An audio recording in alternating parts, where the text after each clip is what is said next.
እሺ ውድ ቤተሰቦቼ በዛሬው ትምህርታችን ወይም ቪዲዮአችን ደግሞ አናባቢዎችና ተነባቢዎችን እንዴት በቀላል መንገድ ማወቅ እንችላለን፣ የአናባቢዎች ድምጽ በአጭር ድምጽና በረጅም ድምጽ ምን ይመስላል የሚሉትን በደንብ እናያለን ማለት ነው። ስለዚህ ቪዲዮውን እስከመጨረሻ ማየት እንዳትረሱ። እንዲሁም ለቻናላችን አዲስ የሆናችሁ ቤተሰቦቼ ላይክ፣ ሼር፣ ሳብስክራይብ በማድረግ ቤተሰብ ይሁኑ እያልኩኝ ቀጥታ ወደ ትምህርቱ እንሄዳለን ማለት ነው። እንግዲህ ዛሬ እንደነገርኳችሁ አናባቢዎችን ከተነባቢዎች እንዴት ማወቅ እንደምንችል እናያለን ማለት ነው።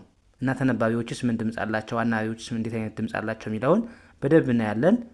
በድጋሚ እስከ መጨረሻው ማየት እንዳትረሱ ማለት ነው። ስለዚህ አናባቢዎቹ አናባቢዎቹ ስንት ናቸው? በመጀመሪያ አናባቢዎቹ ስንት ናቸው?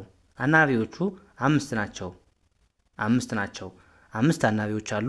ተነባቢዎች ደግሞ 21 ናቸው ማለት ነው። ስለዚህ አሁን መጀመሪያ የምናያቸው ተነባቢዎቹን ነው ማለት ነው። አናባቢዎቹን ነው የምናያቸው። ተነባቢዎችን በኋላ እናያቸዋለን ማለት ነው። በመጀመሪያ አናባቢዎቹ አምስት መሆናቸውን አወቅን። ማን ናቸው የሚለውን አሁን በደንብ እናያለን ማለት ነው። እንግዲህ የመጀመሪያው አናባቢ ማን ነው? ኤ ነው። ኤ ከዛ ማን አለ? ኢ ነው። ከዛ ኦ ነው። አይ ነው። ከዛ ዩ ነው። አምስት ናቸው። እነዚህ አምስቶቹ ሁለት አይነት ወይም ከዛ በላይ ድምጽ አላቸው። ስለዚህ አናባቢዎቹ አሁን ለምሳሌ በአጭር ድምጽ፣ አጭር ድምጽና ረጅም ድምጽ የሚባል አለ። አጭር ድምጽ ማለት አንድ አናባቢ ብቻ ሲኖረው ከቃሉ የሆነ ቃላት ላይ አንድ አናባቢ ብቻ ካለው አጭር ድምጽ እንለዋለን ማለት ነው። ረጅም ድምጽ የምንለው ደግሞ ከሁለት በላይ አናባቢ ካለው ረጅም ድምጽ አለው እንላለን።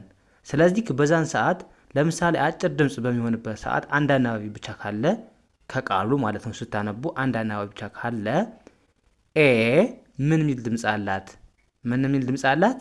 አ ሚል ድምጽ አላት። አ። በሌላ በኩል ደግሞ ኤ አሁንም ሁለት ወይም ከዛ በላይ አናባቢ ያለ ኤ ስትመጣብን ምን እንላታለን? ኤ ምን አይነት ድምጽ ይኖራታል ስንል ኤ ራሷን እንግሊዘኛዋን ኤ ብለን መጥራት። አያችሁ፣ አንድ አናባቢ ሲኖራት ምን ብለን እናነባለን አልኳችሁ? አ ሚል ድምጽ አላት ብያችኋለሁ። እሱን ሌላ ጊዜ በቃላት እየመሰረትን እናያለን። እንዴት ማንበብ እንደምትችሉ ታያላችሁ ማለት ነው። ስለዚህ ዛሬ ድምጻቸው ምን እንደሆነ ብቻ ነው የምናይ ማለት ነው። ስለዚህ ኤ በአጭር ድምጽ አንድ አናባቢ ሲኖራት እንደ አ ትነበባለች። ከዛ ረጅም ድምጽ ላይ ደግሞ ሁለት ወይም ከዛ በላይ አናባቢ ካላት ኤ ሚል ድምጽ እንዳላት ብቻ መያዝ አለባችሁ ማለት ነው። ያ ወደ ሁለተኛው አናባቢ ስንሄድ ደግሞ ማን ነው? ሁለተኛው አናባቢ ኢ ነው። ኢ አሁንም እንደ ኤ አጭር ድምጽና ረጅም ድምጽ አለው ማለት ነው። አጭር ድምጽ ማለት እንደ አንድ አናባቢ ብቻ ሲኖረው ብያቸዋለሁ። እንደ ኤ እናነባዋለን። አንድ አናባቢ ብቻ ካለው ከቃሉ ኤ ሚል ድምጽ አለው እና ደግሞ ሌላም እንደ አ የሚነበባል ማለት ነው። እንደ አ ኤና አ ሚል ድምጽ አለው ማለት ነው። ስለዚህ ሁለት ወይም ከዛ በላይ አናባቢ ሲኖረው ደግሞ ምን ሚል ድምጽ አለው ማለት ነው? ኢ ሚል ድምጽ አለው። ራሷ እንግሊዘኛዋን ኤ ብላችሁ መጥራት። ሁለት ወይም ከዛ በላይ አናባቢ ካለው ከቃሉ ማለት ነው ምን ብለን እናነባዋለን? ኢን ኢ ብለን እናነባዋለን። አንድ ብቻ ከሆነ ኤና አ ነው ሚል ድምጽ ይኖረዋል ማለት ነው። ስለዚህ ይሄንም በደንብ መያዝ አለባችሁ ማለት ነው። ከዛ ማን እናገኛለን? ኦ በጣም ቀላል ነው። ኦ አጭር ሲሆን እንደ ኦ ይነበባል። እንደ እም የሚነበብበት ጊዜ አለ። በአጭር ድምጽ አንድ አናባቢ ብቻ ሲኖረው ማለት ነው። ስለዚህ ኦ ብለን እናነባዋለን በአጭር ድምጽ። በረጅም ድምጽ ደግሞ ራሱን ኦ ብለን መጥራት ነው ማለት ነው። ሁለት ወይም ከዛ በላይ አናባቢ ካለው እንደ ኦ ይነበባል ማለት ነው። እንደ ይነበባል። አንዳንዴ እንደ ይነበባል የሚነበብበት ጊዜ አለ ማለት ነው። ያ ወደዚህኛው ስንሄድ ደግሞ ማነች? አይ አሁን በአጭር ድምጽ ስንት አይነት ድምጽ አላት? በአጭር ድምጽ ሲሆን ኦ ሚል ድምጽ አላት። አንዳንዴ ሚል ድምጽ አላት። እዚህ ጋር ኢ ሚል ድምጽም አላት። እሺ እችን ያርጉልኝ። ለማለት ነው። እቺ አ ሳይሆን ኢ ብላችሁ ለማንበብ እንዲመቻችሁ ብዬ ነው። አርጓት ማለት ነው። እችን አን ማድረግ። ስለዚህ እንደ ኦ ይነበባል፣ እንደ አ ይነበባል፣ እንደ ኢ ይነበባል በአጭር ድምጽ ሲሆን ማለት ነው። አንድ አናባቢ ብቻ ሲኖረው ከቃሉ በረጅም ድምፅ ደግሞ እንደምን ይነበባል? ራሷን አይ ብላችሁ ማንበብ፣ እንግሊዘኛዋን አይ ብላችሁ ማንበብ ነው። በጣም ቀላል ነው ማለት ነው። አይ ብለን ማንበብ። ከዛ ማን አለ? ዩ። ዩ ደግሞ እንደ ኡ ይነበባል በአጭር ድምፅ፣ እንደ አ ይነበባል፣ እንደ አ ይነበባል። አንድ ድምፅ አንድ አናባቢ ብቻ ካለው ማለት ነው ከቃሉ። ስለዚህ እንደ ኡ፣ እንደ አ፣ እንደ አ የሚነበብበት ጊዜ አለ። በረጅም ድምፅ ሲሆን ደግሞ ዩ የሚል ድምፅ ነው የሚኖረው ማለት ነው። ራሷ ዩ፣ እንግሊዝኛዋን ዩ ብላችሁ ማንበብ ማለት ነው። ስለዚህ በዚህ መልኩ እነዚህን አናባቢዎችን ካወቃችሁ ከዛ እንዴት በረጅም ድምፅና በአጭር ድምፅ እንዴት ማንበብ እንዳለብን ደግሞ ቀጣይ እሰራላችኋለሁ። ቃላት እየመሰረትን በደንብ እናያለን ማለት ነው። ስለዚህ እናንተ አሁን ይሄን ብቻ ማወቅ ነው የሚጠበቅባችሁ ማለት ነው። አሁን ወደ ተነባቢዎች ድምፅ እንሄዳለን ማለት ነው። ተነባቢዎች ደግሞ ስንት ናቸው? 21ዎችን ደግሞ በደንብ እናያለን ማለት ነው። ያ እንግዲህ እንደምታዩት ተነባቢዎቹ አሉ።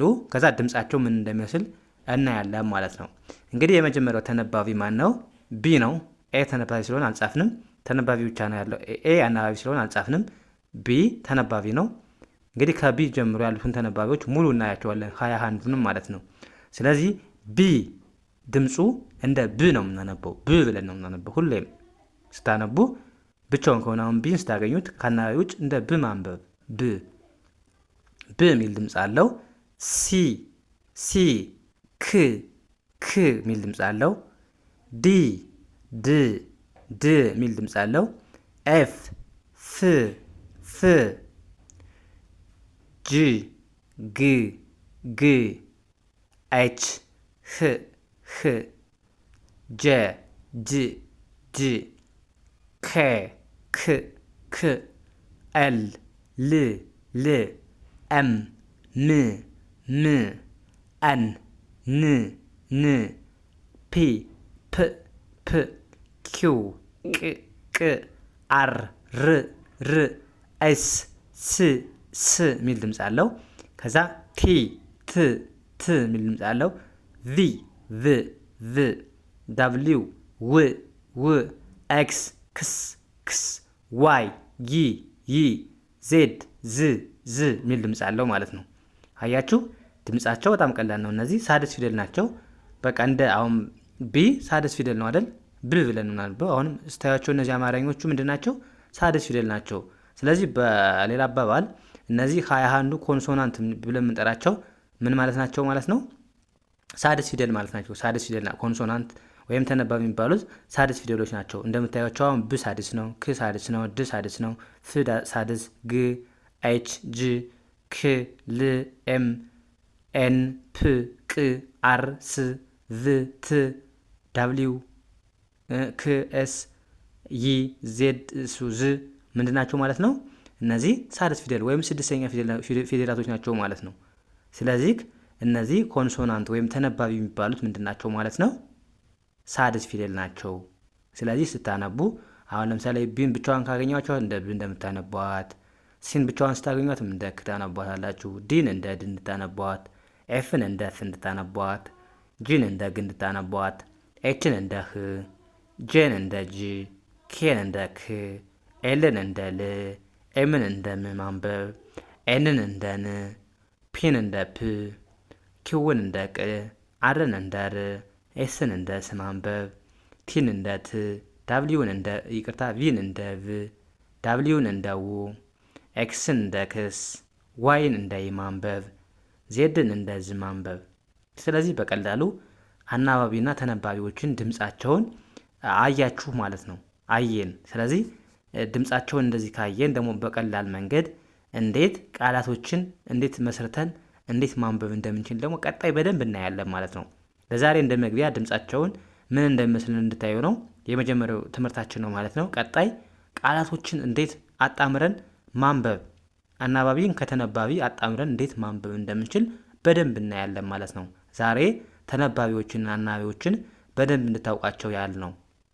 አናባቢዎችን ከተነባቢዎች ከለያችሁ በጣም ቀላል ነው ማለት ነው። ስለዚህ ዛሬ አናባቢና ተነባቢዎችን ድምፅ አይተናል ማለት ነው። ቀጣይ ቃላቶችን እየመሰረትን አናባቢ ከተነባቢ ምን ማለት እንደሆነ በደንብ እናያለን ማለት ነው። ስለዚህ የዛሬው ክላሳችን እዚህ ጋር እናብቃ። ቀጣይ በሌላ ትምህርት እስከምንገናኝ መልካም ጊዜ ተመኘሁላችሁ። ሰናይ ጊዜ